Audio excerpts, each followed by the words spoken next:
is almost here, fall is upon us, and that means the holidays are right around the corner.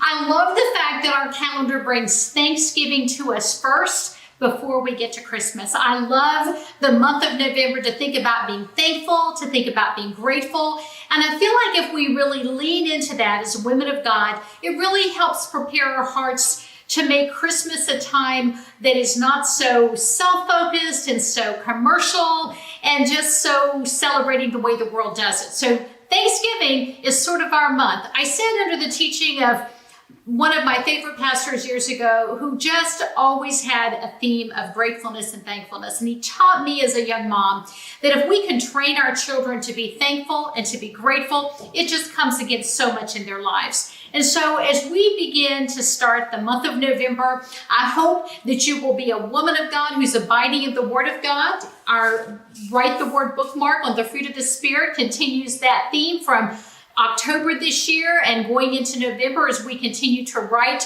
the Word, pulling verses of all those different traits of the fruit of the Spirit. You can find this bookmark on our website. And then also our other freebie each month is our do-it list. And that's what I want to talk about today as we start to think about getting ready for Thanksgiving and all the physical preparations that falls to us sometimes as women to make all that happen. Another one of our we have 2 free downloads each month, the Write the Word bookmark and also the do-it list. And the do-it list is just that. It's a list of do-its, the things that we need to do to manage home and hearth and make it all happen, to try to make somewhat of an effort to make home neat and tidy and clean so that we're freed up to focus on relationships and people and the things that really matter, offering hospitality. We offer 2 versions of this. One version is pre-populated with items that you can check off daily, weekly, and monthly. And the other one is almost completely blank, allowing you the option to just fill in your own items to check off on your own. So either way, here they are. I know some moms that still have children at home print this blank one and use it to create a do-it list for their own children. But I want to encourage you, especially this month, to start using this. If you haven't, during the holidays, we're more likely to have people over, to have family come to visit. And if you will start to cultivate this habit, just a few minutes each day, I think you're going to be delighted to see how quickly your home can be transformed. I'm not saying that I'm an expert by any means. I just learned the hard way, getting up that learning curve. And about the time I figured out how to manage a home, my children were all grown and out the door. So this is me hoping to help you skip up the learning curve a little quicker. Well, on the topic of the do-it list, that's just the regular monthly stuff. But during the month of November, as Thanksgiving is upon us, all those extra preparations to be ready for Thanksgiving. And we stand in line at the grocery store. We see the cover of those magazines with the beautiful table set and the families gathering. And that's sort of a pie in the sky, unrealistic option for many of us, because we have to tell ourselves when we see those magazine covers, that's not a real home. It's most likely just a set that they've created. But in real life, when Thanksgiving dinner happens, somebody has to cook it, and it's a lot of work. And it's very difficult to think about running out on the Wednesday before Thanksgiving, buying the groceries, trying to somehow make it all happen and sit down and eat it on Thursday. You may not even get to sleep on Wednesday night if you take on that ambitious task. And it probably would be impossible even if you did pull an all-nighter. So what I want to do today is share some free recipes for you. I have a free recipe booklet for your download on the topic of Thanksgiving, and also just a few little tips for how you can pace yourself, sort of get a jump start, if you will, to sort of begin early in the month to preparing for that Thanksgiving dinner. If you're hosting it this year, or if you want to host it for the first time, maybe your family takes turns. Maybe you're not going to be traveling for Thanksgiving, and this would be a great opportunity to invite an international student or a widow lady or another young family over to your home. Maybe your dinner table just gets filled up with family. Whatever, there are always people that we can include around our Thanksgiving table. Now, first of all, my free recipes. Every year, the McFarlands just have a menu that is predictable and always the same. And the family seems to love it, and it makes it easier for me each year because I get into a routine. I have many of these recipes almost completely memorized from making them for so many years. But I'm going to include our list and our recipes in a free download. You can click that link in the notes below. But basically, here's the McFarland family recipe. Now, you can print these off and staple them, but I have actually put each of them in a page protector in my little binder. I love that because then as I'm turning the pages or my hands are wet or I'm dripping something, the page protectors can just be wiped off and my pages don't get damaged. Our graphic designer Beth has added a nice Thanksgiving fall border theme to make it festive for you. But basically, here are the McFarland family recipes. We have cabbage salad, cranberry jello salad, so there's a congealed salad as well as a garden salad, sweet potato casserole, green bean bundles, holiday potatoes, so that's a white potato recipe, and then we have, of course, the sweet potatoes, sausage, cornbread dressing, smoked turkey, almond pumpkin chocolate chip muffins, also known as poppers, and I think I also did that on another Martha Monday video, so I'll find the link to that and include that where you can actually see me make it. Derby pies and pumpkin cheesecake. Now that's an ambitious list. Some years when I have everybody home, I make every single one of these. If it's a year where maybe one of the married sons has been off to having Thanksgiving with the other side of the family, we may not make all of these. So we'll see what happens this year with what I decide to do. But there are some shortcuts that I can do to make this happen. So here's the part where I give you a few tips. First of all, to plan Thanksgiving dinner, you have to decide what you're going to make. Will you make a big ambitious list like this? Is it necessary to have 3 desserts? And so if you have family coming and they offer to bring something, by all means take them up on it. Say, yes, would you bring a dessert? Or yes, would you bring a congealed jello salad? And when somebody else brings something, that's one less thing you have to do and something that you can cross off the list. So assuming I'm going to make all of these things or whatever it is you're going to make, gather all your recipes. Like I said, I have all of mine.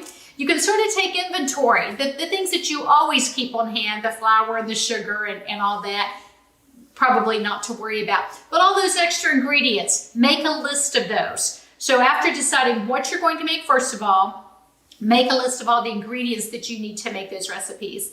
And then what I like to do is take that list and sort of divide it up into things I can go ahead and buy now versus things that are perishables like the salad, the cabbage to make that salad that I'll need to buy later so they will be fresh and on hand. And then also, some of the items might be fresh items, but if it's something that you can make ahead and freeze, you would want to get that earlier. So my sweet potato casserole would fall into that category. I have found that this recipe is easy to make ahead and it freezes very well. So I will make that sweet potato casserole probably the first week of November and go ahead and stash that in the freezer. So any of that, when you look at your recipes, what do I need to make the Wednesday before Thanksgiving or even Thanksgiving morning? And are any of these freezable? Can I go ahead and do them ahead of time and stash them away in the freezer? So when it comes to Thanksgiving, planning early and prepping early is the way to survive it and the way to thrive on that day and really enjoy being with your family. Pacing yourself and doing a little each week is the name of the game. So it begins, first of all, with choosing what you're going to make. Second of all, making your list. And part of that is determining which I can make ahead and freeze and which will be made later. So after you decide what you can make ahead, I've decided my sweet potato casserole, always one that will go in the freezer. So the first week of November, I will make the sweet potato casserole, put that in the freezer. The second week of Thanksgiving, I will do some of the prep for my sausage cornbread dressing. Now that recipe calls for cornbread, just regular cornbread. You make it and then you crumble it up, and it calls for, I think, a couple of cups of cornbread. I just buy that Jiffy cornbread mix. I don't make it from scratch. I'll go ahead and make up the Jiffy cornbread mix, cool that, crumble it, measure it out, and put it in a Ziploc bag and stick it in the freezer. The other thing that sausage cornbread dressing calls for is sausage and celery and onion chopped up. And you just sort of mix all that together and brown it with some butter. So I go ahead and do that mixture. I have that mess. I will go ahead and do all that in the pan, get it all browned and ready to go, cool it and freeze it. And then it's just a cinch the day before to sort of pull all that out, let it thaw, mix together the cornbread, the sausage, onion, celery, butter mixture, mix all that and add the remaining ingredients, spread that out into an 8.5 by 11, and it's ready to go. But I've already done most of the prep the second week of November, and it's there waiting and ready for Thanksgiving. The third week, I will probably go ahead and make what I call poppers. Those are my almond pumpkin chocolate chip muffins. The kids love these. I make them as mini muffins, even though the original recipe that I found years ago called for those to be a full muffin. We use those for breakfast or for dessert, but because they have chocolate chips in them, I think they really are more of a dessert. But the kids started to call them poppers because they're just so small and you can pop them in your mouth. I don't want to make those the first week of November because I'm afraid even in the freezer, I will be getting into them. They're great to go ahead and double or triple the recipe, and they're easy to give away if you get some of the fall themed little cellophane bags. They're just a nice gift to take to the neighbors or to someone you want to thank or say happy Thanksgiving to. So I will get those ready. They freeze very well, and put those in the freezer. So those are 3 of my recipes that can be done ahead and be ready to go. Now, a little tip on the turkey, and this is sort of part confession, part tip. I tried for so many years to have a nice, moist, delicious turkey. I really did try. I used the brining method, and I used the broth method, and tried to keep it sort of moist, and put the cheesecloth over, and kept putting the drippings and putting them back over. I've tried starting it the night before in a real low temperature, or getting up early in the morning and letting it cook all day. And I was just never satisfied with the results. Sometimes it was okay, but for all that extra effort, it just didn't feel like I got the reward for the time that I was spending. And then I discovered the smoked turkey, the miracle of the smoked turkey. This is a pre-cooked turkey that you can find in your grocer's frozen food section. There are some off-brands. I think Butterball makes one. They're going to appear in your grocery store around the first, no later than the second week of Thanksgiving. You're going to pay a little bit more per pound because it's already cooked and prepared, but for my money, it is so worth it. You know how frugal I am, but to have a turkey that is so delicious and so moist is so worth it to me. Plus the time saver. I'm not having to thaw it for days ahead and figure out how to inject it or pour stuff over it or somehow keep it moist. It just is delicious every time. Basically, all you're doing is thawing and heating it. So that is my tip for the turkey. That's what I do every single year.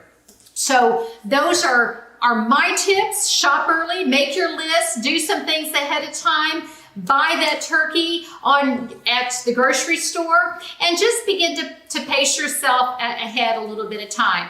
Whatever you do, plan to get all your shopping completed early. Don't go to the grocery store on the Tuesday or Wednesday before Thanksgiving. The latest I will show up there is the Monday before, and I really like to have all my ingredients in the house by the weekend before Thanksgiving. That way I can even start to do a little meal prep on Monday or Tuesday, maybe make my pies. And again, those pre-done pie crusts work just fine. You don't have to do a pie crust made from scratch.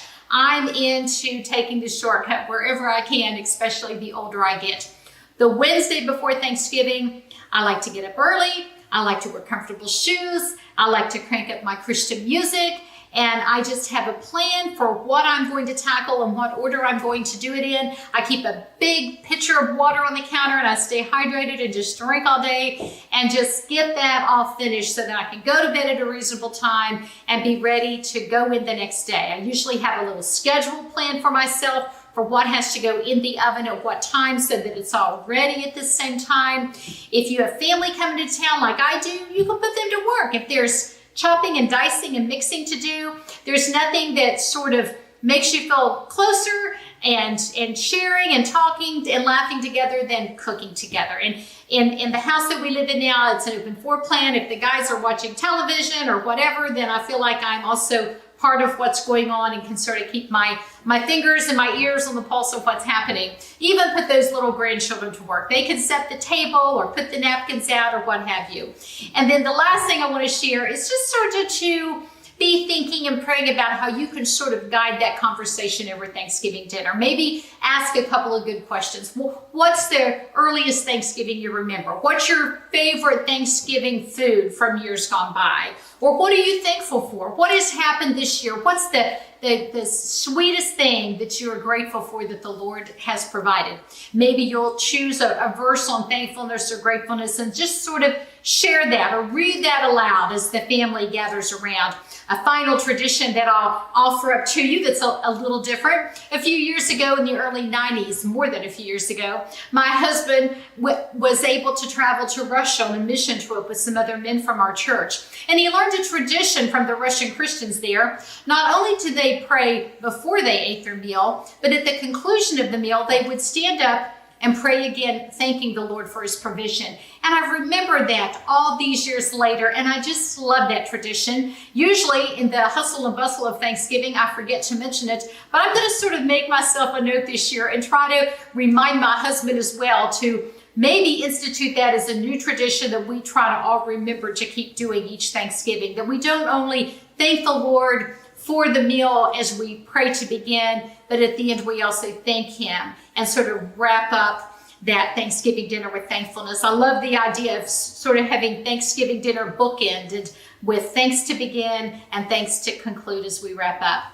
Well, I hope that this whole month finds you with a heart of gratitude and praising the Lord and thanking him for his goodness to us. There's never a time that's not a good time to be thankful and grateful. It's sad in a way that we only think about it really one day of the year, but maybe a good way to begin having a thankful, grateful heart all year would be to make November a complete month of thankfulness and gratefulness as we celebrate all that the Lord has done for us and how good he is. Because truly, every gift that we have is because of his mercy, his compassion, his love, and his goodness to us. From all of us here at Cross My Heart Ministry to all of you, happy Thanksgiving.